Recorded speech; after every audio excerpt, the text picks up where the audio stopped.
നമസ്കാരം. അച്ഛാ, എപ്പോഴെങ്കിലും നിങ്ങൾക്ക് തോന്നിയിട്ടുണ്ടോ മറ്റൊരാളുടെ ജീവിതം കാണുമ്പോൾ എന്റെ ജീവിതം ഇതുപോലെ ആയിരുന്നെങ്കിലെന്ന്?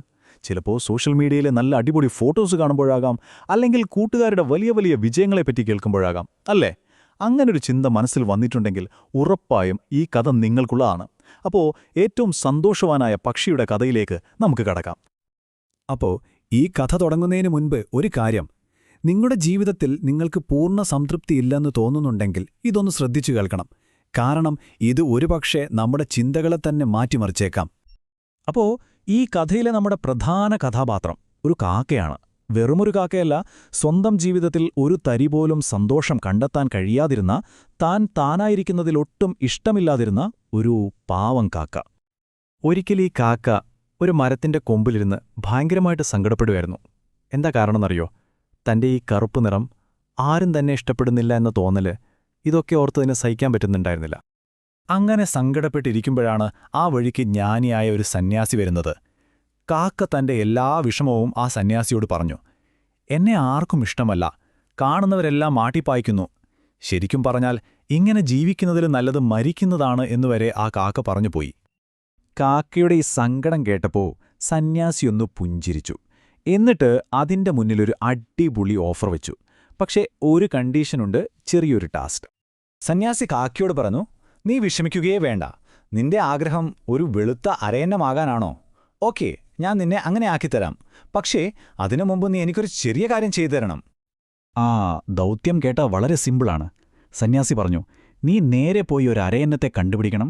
എന്നിട്ട് അതിനോട് ചോദിക്കണം, നീയാണോ ഈ ലോകത്തിലെ ഏറ്റവും സന്തോഷമുള്ള പക്ഷി? അതിന്റെ ജീവിതത്തിൽ ശരിക്കും സന്തോഷമുണ്ടോ എന്ന് കൃത്യമായി ചോദിച്ചറിഞ്ഞിട്ട് തിരിച്ചു വന്നാൽ മതി.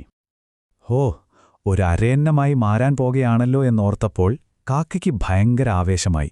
അത് പിന്നെ ഒന്നും നോക്കിയില്ല. തനിക്ക് ഏറ്റവും അസൂയ തോന്നിയ, ഏറ്റവും സുന്ദരമെന്ന് തോന്നിയ പക്ഷികളെ തേടി ഒരു യാത്രയങ്ങ് തുടങ്ങി.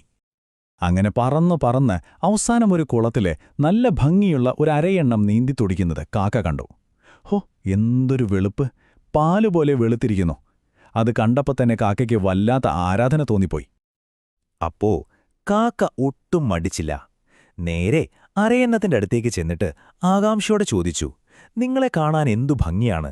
ഈ ലോകത്തിലെ ഏറ്റവും സന്തോഷമുള്ള പക്ഷി നിങ്ങൾ തന്നെയായിരിക്കും അല്ലേ? പക്ഷേ കാക്കയെ ഞെട്ടിച്ചുകൊണ്ട് അരയന്നം പറഞ്ഞ മറുപടി അതായിരുന്നില്ല. അങ്ങനെയൊന്നുമില്ല ചങ്ങാതി, എന്റെ ഈ വെളുപ്പ് നിറം ഇതൊന്നു മാത്രമേ ഉള്ളൂ. നീ ആ തത്തയെ കണ്ടിട്ടുണ്ടോ? പല പല നിറങ്ങളുള്ള തത്ത. അതാണ് ശരിക്കും ലോകത്തിലെ ഏറ്റവും സന്തോഷമുള്ള പക്ഷി. അരയന്നം പറഞ്ഞതും കേട്ട് നമ്മുടെ കാക്ക അടുത്തത് തത്തയെ തേടിയായി യാത്ര. അങ്ങനെ ഒരുപാട് അലഞ്ഞ് ഒടുവിൽ മരക്കൊമ്പിലിരിക്കുന്ന സുന്ദരിയായ ഒരു തത്തയെയും കണ്ടെത്തി. എന്നാൽ കഥ അവിടെയും മാറി. തത്തയ്ക്കും പറയാനുണ്ടായിരുന്നത് സങ്കടം തന്നെ. അത് പറഞ്ഞു, എന്റെ ഈ ഭംഗി എനിക്കൊരു ശാപമാണ്. എപ്പോ വേണമെങ്കിലും ആരെങ്കിലും എന്നെ പിടിച്ചൊരു കൂട്ടിലാക്കുമോ എന്ന പേടിയിലാണ് ഞാൻ ജീവിക്കുന്നത്. ശരിക്കും സന്തോഷമുള്ള പക്ഷി ആരാണെന്നറിയോ? നല്ല ഭംഗിയുള്ള പീലികളൊക്കെ വിടർത്തിയാടുന്ന മയില്. അതാണ് ഏറ്റവും ഹാപ്പി. അങ്ങനെ തത്ത പറഞ്ഞത് കേട്ട് കാക്ക മയിലിനെ അന്വേഷിച്ചു പോയി. അവസാനം ഒരു മൃഗശാലയിൽ വെച്ച് അതിനെ കണ്ടെത്തി. 100 കണക്കിന് ആളുകൾ ചുറ്റും നിന്ന് ആരാധനയോടെ നോക്കി നിൽക്കുകയാണ് ആ മയിലിനെ.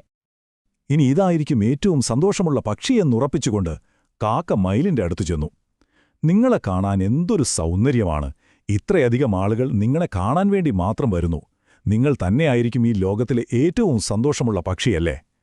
പക്ഷേ ആ മയിലിന്റെ മറുപടി കേട്ട് കാക്ക ശരിക്കും തകർന്നുപോയി. മയിൽ പറഞ്ഞു, എന്റെ സുഹൃത്തേ, ഈ സൗന്ദര്യം തന്നെയാണ് എന്റെ ഏറ്റവും വലിയ ദുഃഖം. ഈ ഭംഗിയുള്ളതുകൊണ്ടല്ലേ എന്നെ ഈ മൃഗശാലയിലെ കൂട്ടിലടച്ചിട്ടിരിക്കുന്നത്.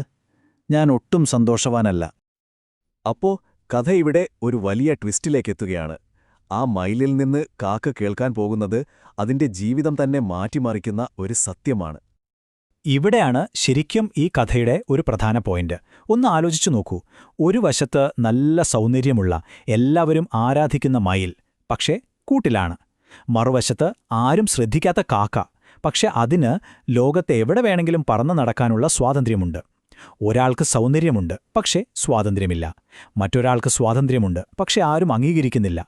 രസമെന്താണെന്ന് വെച്ചാൽ രണ്ടുപേരും ആഗ്രഹിക്കുന്നത് മറ്റേയാളുടെ ജീവിതമാണ്. അവസാനം ആ മയിൽ കാക്കയോട് അതിന്റെ മനസ്സിലുള്ള ഏറ്റവും വലിയ ആഗ്രഹം പറഞ്ഞു. കഴിഞ്ഞ കുറേ നാളായി ഞാൻ ആലോചിക്കുകയായിരുന്നു, ഞാനൊരു കാക്കയായിരുന്നെങ്കിലെന്ന്. എങ്കിലെനിക്കും നിന്നെപ്പോലെ ഈ ലോകത്ത് എവിടെ വേണമെങ്കിലും ഒരു പേടിയുമില്ലാതെ സന്തോഷത്തോടെ പറന്നു നടക്കാമായിരുന്നല്ലോ. മയിലിന്റെ ആ വാക്കുകൾ കേട്ട നിമിഷം കാക്കയുടെ ഉള്ളിൽ എന്തോ ഒരു മിന്നലുണ്ടായി, ഒരു വലിയ തിരിച്ചറിവ്. അപ്പോ ഈ യാത്രയുടെ അവസാനം എന്താണ് സംഭവിച്ചത്? ഇതിൽ നിന്നും നമുക്കെന്താണ് മനസ്സിലാക്കാനുള്ളത്? നമുക്ക് നോക്കാം. ആ നിമിഷം തന്നെ കാക്ക തിരിച്ച് സന്യാസിയുടെ അടുത്തേക്ക് പറന്നു. ജീവിതത്തിൽ ആദ്യമായി താനൊരു കാക്കയായതിൽ അതിന് അഭിമാനവും സന്തോഷവും തോന്നി. സന്യാസിയോട് പറഞ്ഞു, എനിക്കിനി അറിയാനമാകേണ്ട, ഞാനായിരിക്കുന്നതിൽ ഞാനിപ്പോൾ വളരെ സന്തോഷവാനാണ്. അപ്പോൾ ഈയൊരു കൊച്ചു കഥ നമ്മളെ പഠിപ്പിക്കുന്നത് വളരെ വലിയ ചില കാര്യങ്ങളാണ്. ഒന്നാമത്തെ കാര്യം, മറ്റുള്ളവരുമായി നമ്മളെ തന്നെ താരതമ്യം ചെയ്യുന്നത് നിർത്തുക. കാരണം അതിനൊരവസാനം ഉണ്ടാകില്ല. രണ്ടാമതായി, നമുക്കുള്ള കാര്യങ്ങളിൽ സന്തോഷം കണ്ടെത്തുക. ചിലപ്പോൾ നമ്മൾ വളരെ സാധാരണമായി കാണുന്ന നമ്മുടെ ജീവിതം മറ്റൊരാളുടെ ഏറ്റവും വലിയ സ്വപ്നമായിരിക്കാം. ശരിക്കുമുള്ള സ്വാതന്ത്ര്യമെന്ന് പറയുന്നത് ഈ സംതൃപ്തിയാണ്. ഇതാണ് സത്യം. നമ്മളെ ആരുമായി താരതമ്യം ചെയ്യാൻ ശ്രമിച്ചാലും എപ്പോഴും നമ്മളെക്കാൾ എന്തെങ്കിലും ഒരു കാര്യത്തിൽ കൂടുതലുള്ള ഒരാൾ അവിടെ ഉണ്ടാകും. ഇങ്ങനെ താരതമ്യം ചെയ്തു തുടങ്ങിയാൽ അതൊരു അവസാനമില്ലാത്ത ദുഃഖത്തിന്റെ വൃത്തം പോലെയാണ്. അതുകൊണ്ട് ഈ കഥ ഇവിടെ നിർത്തുമ്പോൾ നിങ്ങൾ സ്വയം ചോദിക്കേണ്ട ഒരു ചോദ്യമുണ്ട്. ഈ താരതമ്യം എന്ന ശീലം അങ്ങ് നിർത്തിയാൽ എങ്ങനെയുള്ളൊരു സ്വാതന്ത്ര്യമായിരിക്കും നിങ്ങളുടെ ജീവിതത്തിൽ നിങ്ങൾക്ക് കണ്ടെത്താൻ കഴിയുക? ഇതിനെക്കുറിച്ചൊന്ന് ആലോചിച്ചു നോക്കുക.